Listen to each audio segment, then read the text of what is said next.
The weak nuclear force, entirely different. The weak nuclear force has dynamics that are determined by, at last, the Higgs boson. In particular, the Higgs field filling all of space, which gives rise to the Higgs boson. So remember, the Higgs boson, I shouldn't say remember, but the Higgs boson is a field that changes under an SU2 symmetry, just like all the other particles it interacts with does. And the Higgs boson has a potential energy. Potential energy is what we were thinking about when we said the amount of energy you would get just by changing the field uniformly everywhere, right? But for the Higgs boson, since it's changing under SU2, it has two different components that rotate into each other, and the symmetry has to be respected. So the potential energy has to be symmetric under those rotations. It can't be just whatever you want. So on the left, you see kind of a parabolic bowl with the Higgs field sitting at the bottom. It could have been like that. That is an allowed rotationally symmetric potential energy. But so is the one on the right. The people who started thinking about this, in fact, I don't know who is to blame for this, but I know the people who started thinking about this were mostly not Americans. So in particular, or Mexicans for that matter. So they didn't know the word sombrero. So this potential energy on the right is in physics circles called the Mexican hat potential. I'm not to blame for that. That's what they call it. It's a sombrero, which means its minimum value is not at the middle. It's circularly symmetric. You can rotate it. But if the field wants to roll down to its minimum energy, which it does, it will go down to the brim of the hat, not to that single point in the middle. It will pick one point randomly and go there. And what that means is, even though the potential energy function is completely symmetric under this rotation, the value of the field is not. The value of the field picks out a preferred place to be in that potential. That's why it breaks the symmetry. It is called spontaneous symmetry breaking. And that makes all the difference. That means that the symmetry can be there, but it can be hidden from us. The way to think about it is, all the other fields we know about, they can vibrate around, they can change if there are particles and so forth, but their average value is 0. So fields have values at every point in space. Usually they're 0, maybe oscillating around it, except for the Higgs. The Higgs's average value in empty space is not 0. That's the Higgs field. The Higgs boson is like a little lump. That's what we discovered in 2012, the Large Hadron Collider in Geneva. But it's the Higgs field that is doing all the work. The Higgs boson, you can go through your everyday life not paying much attention to, unless you're carrying around a $10 billion particle accelerator. And even then, when you make the Higgs boson, it decays away in 1 zeptosecond, which is a very short period of time. It's the background value that really matters, because what that means is the lines of force for the weak nuclear force don't stretch out to infinity. They want to, but they are almost instantly absorbed by the Higgs field around them. It's like our lanterns are surrounded by a dense fog. In the fog, as the lantern goes away, it doesn't get dimmer as 1 over the distance squared. It gets very dim very quickly until you can't see it at all. That's why the weak nuclear force is short range. A fascinating but completely different story to the strong nuclear force. And there's a whole longer thing where there's a benefit. There's a side bonus feature of this, which is that the Higgs field can explain how other particles and fields can get masses. So it turns out that there's so much other symmetries we didn't even talk about in the standard model of particle physics that there are rules that say even the electron's mass has to be 0 due to how much symmetry there is. But the Higgs field saves the day. The Higgs field being there in the background lets the electron keep interacting with it and basically eat up a little bit of mass from the Higgs field. So it turns out that all the particles in the standard model that have masses, other than neutrinos, which are still a bit mysterious, but the rest of them get their mass because the Higgs field is there in the background. So it sounds kind of Rube Goldberg-y, doesn't it? I mean, there's a lot of things going on. gauge symmetries, massless particles, except then some of them are confined and others are broken and blah, blah, blah, blah. It fits an enormous amount of data, like a crazy, silly amount of data. That's not to say that we're done. That's not to say that we know everything. Physics is not done. There's plenty of questions we don't know the answer to. Just within the realm that would be relevant to quantum field theory, we don't know what happens inside black holes. We don't know what happened at the Big Bang. We don't know why there's more matter than antimatter in the universe. We don't know what the dark matter is that makes up most of the mass in galaxies and so forth. But if you think about all these questions, these are good, legitimate questions. Don't know the answer to. Physicists are working hard on trying to understand them. But they're all kind of cosmic questions, right? In order to even know that these are questions, you have to start thinking about the rest of the universe and astrophysics and cosmology and what have you. They're not really here in this room. And that's because as far as what's going on here in this room, we do know the laws of physics. You might think, well, look, we know some of them, but maybe there's extra stuff that we don't know that we'll discover tomorrow that is relevant to what's going on in this room. Maybe there is a new field called the consciousness boson that interacts with my neurons in my brain and makes me conscious. Well, maybe, but not if they obey the rules of quantum field theory. Because quantum field theory is a highly constraining predictive theory. This picture here, these doodles, are Feynman diagrams. And there's the following rule in quantum field theory. Imagine the diagram on the left. You read it from left to right. Time passes from left to right. So this is saying there's an ordinary particle, like an electron, and there's some new particle that's going to interact with the electron, and they're going to scatter in some way.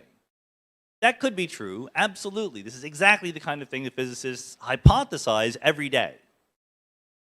But there's a rule that says if that interaction exists, you can take that diagram and rotate it by 90 degrees and get another interaction that also exists with the same size.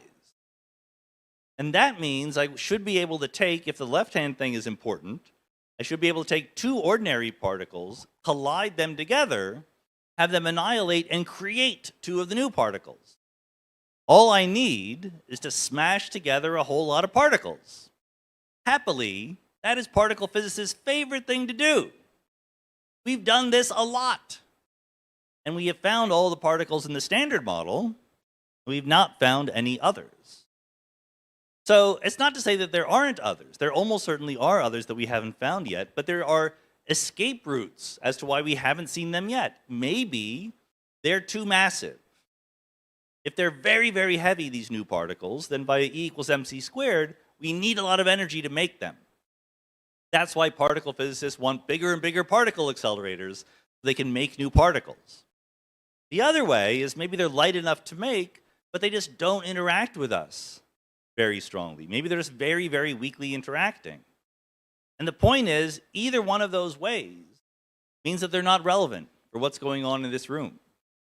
As far as you and I and the table and chairs and the projector and the computer and whatever are concerned, the laws of physics underlying that stuff are completely understood. We don't understand, how bumblebees fly and stuff like that. Once you get many, many particles and a higher level of emergence, there's plenty of things we don't understand. Economics is not understood, even though the standard model of particle physics is.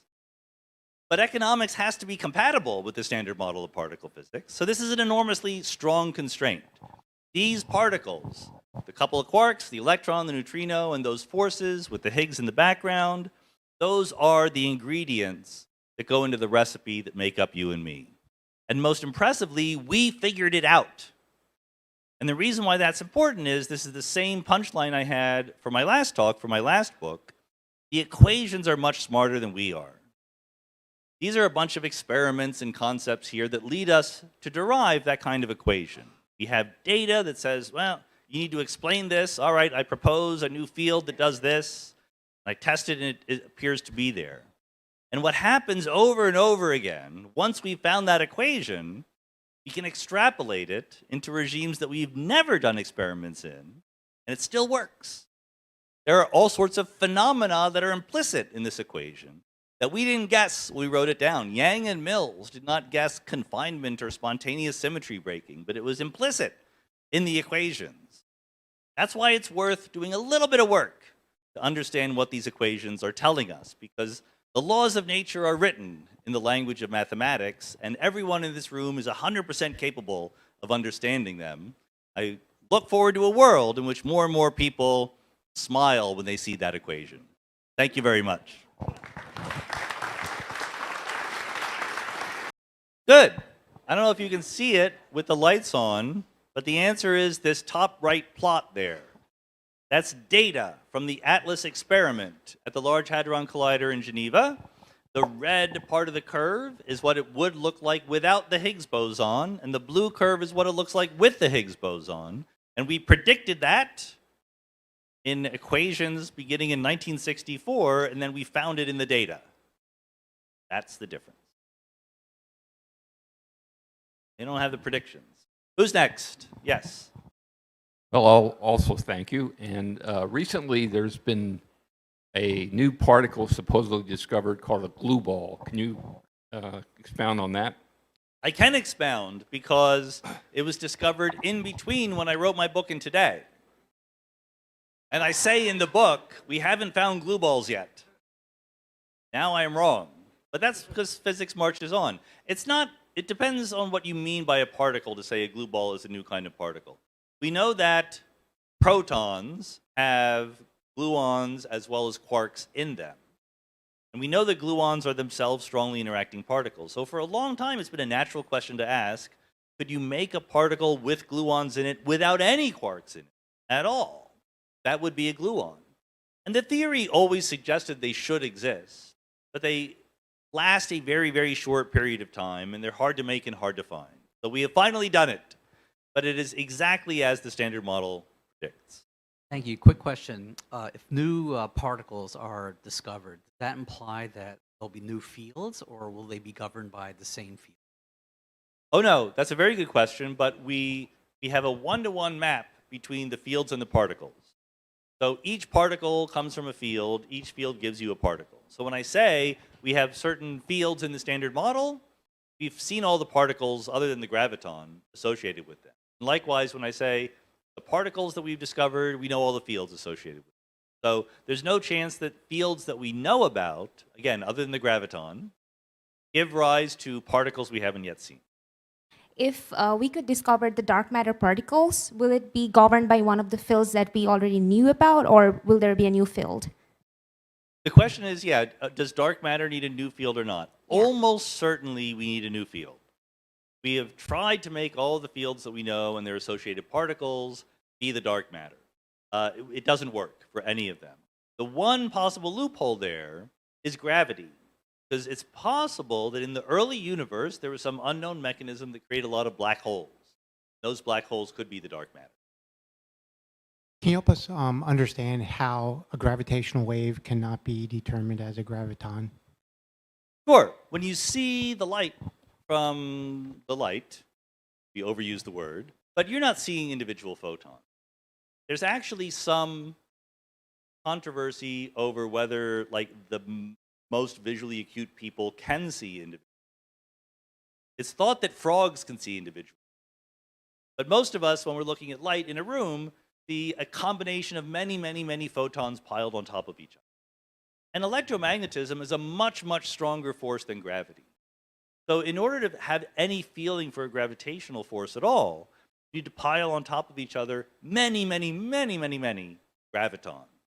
So that's what leads to an observable effect, but if you only had one graviton, it would just go right through you with a probability 0.9999999. You know, I don't have advice on applying for PhD programs, but I do have advice on becoming a good physicist. I was always far too well behaved as a student. Not just like I didn't break the rules, but I knew I wanted to learn quantum field theory. And I looked at the curriculum and I said, okay, this is going to happen in my second year in graduate school. There's no reason to wait. Just buy the book on quantum field theory. These days, you have a whole bunch of online courses and things like that, right? You can learn by yourself. You can just have a study group with your friends where you learn things that aren't taught as classes. So make sure the physics professors know your name, because you're knocking on their door and you're asking them questions. They're going to be writing you letters of recommendation at some point. Don't wait for it to happen. Go out there and figure it out.